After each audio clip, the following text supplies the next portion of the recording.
ధనం మూలం ఇదం జగత్ అన్న పెద్దల మాట భారత రాజకీయాలకు సైతం వర్తిస్తుంది.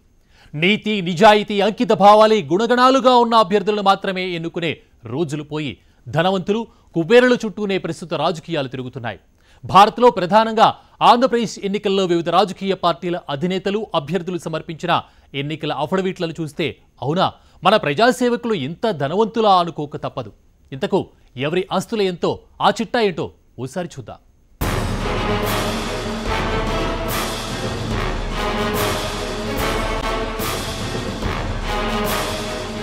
ప్రపంచంలోనే అతి పెద్ద ప్రజాస్వామ్య దేశం భారత్. ప్రజల చేత ప్రజల యొక్క ప్రజల కొరకు అన్న ప్రజాస్వామ్య నిర్వచనం మార్చుకోవలసిన రోజులొచ్చాయి. భారత్లో ప్రధానంగా ఆంధ్రప్రదేశ్లో మరికొద్ది వారాల్లో జరిగే ఎన్నికలను చూస్తే ప్రజాస్వామ్యం కాస్త ధనికుల స్వామ్యంగా మారినట్లు కనిపిస్తోంది. ఆంధ్రప్రదేశ్ శాసనసభ లోక్సభ స్థానాల నుంచి వివిధ పార్టీల తరఫున ఎన్నికల బరిలో నిలిచిన అభ్యర్థుల ఎన్నికల అఫిడవిట్లు చూస్తే ధనం చేత ధనం యొక్క ధనం కొరకు అన్న విధంగా మన ప్రజాస్వామ్యం మారిపోయిందేమోనని భయపడాల్సిన సమయం వచ్చేసింది.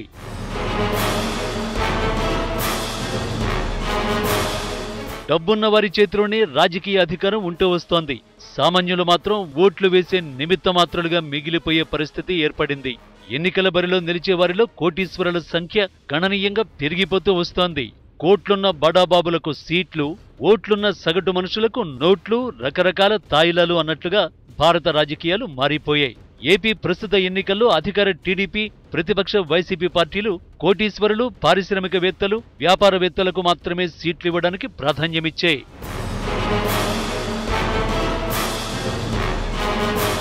నెల్లూరు అర్బన్ స్థానం నుంచి ఆంధ్రప్రదేశ్ అసెంబ్లీకి పోటీ చేస్తున్న మంత్రి నారాయణ తన ఎన్నికల అఫిడవిట్ ద్వారా 650 కోట్ల రూపాయల ఆస్తులు ఉన్నట్టు ప్రకటించారు. ఏపీ శాసనసభ లోక్సభ స్థానాల నుంచి పోటీ చేస్తున్న అభ్యర్థులందరిలోనూ అత్యధిక ఆస్తులున్న వ్యక్తి నారాయణ మాత్రమే కావడం విశేషం. అంతేకాదు నర్సాపురం లోక్సభ వైసీపీ అభ్యర్థి రఘురామకృష్ణరాజు ఆస్తులు 324 కోట్లుగా ఉన్నాయి.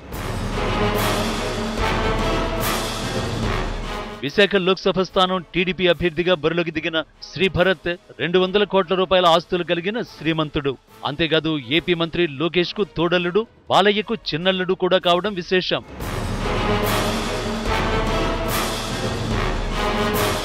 గుంటూరు లోక్సభ టీడీపీ అభ్యర్థి గల్లా జయదేవ్ తన ఆస్తులు 141 కోట్ల రూపాయలుగా ప్రకటించారు.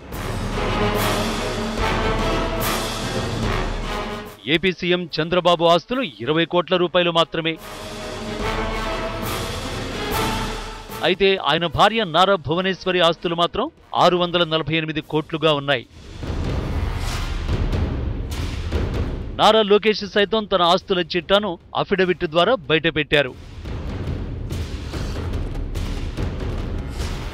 వైసీపీ అధినేత జగన్మోహన్ రెడ్డి తన ఆస్తులను 339 కోట్ల 89 లక్షలుగా ప్రకటించారు. ఇందులో జగన్ భార్య వైఎస్ భారతి, కుమార్తెల పేరుతో ఉన్న ఆస్తులు సైతం ఉన్నాయి. జనసేన అధినేత పవన్ కళ్యాణ్ తన ఆస్తులు అప్పులు కలిసి 50 కోట్ల రూపాయలుగా ఉన్నట్టు అఫిడవిట్ ద్వారా తెలిపారు. ఇందులో పవన్ కళ్యాణ్ 4 పిల్లలు, భార్య పేరుతో ఉన్న ఆస్తులు సైతం ఉన్నాయి. పార్టీ అధినేతల ఆస్తుల చిట్టా అలా ఉంటే విజయవాడ లోక్సభ స్థానం నుంచి పోటీ చేస్తున్న వైసీపీ, టీడీపీ అభ్యర్థుల ఆస్తులు చూస్తే వావ్ అనుకోక తప్పదు. విజయవాడ లోక్సభ వైసీపీ అభ్యర్థిగా బరిలోకి దిగిన పొట్లూరి ప్రసాద్ ఆస్తులు 347 కోట్ల రూపాయలు.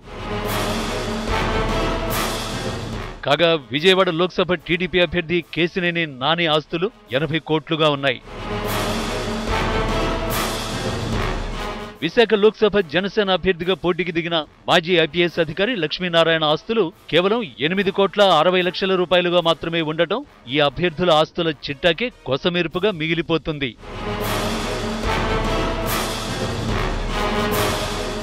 ఇదంతా చూస్తుంటే భారతదేశంలో ఎన్నికల కంటే ధనవర్గాలకే పరిమితమైన రాజకీయం అనడంలో ఏమాత్రం సందేహం లేదు.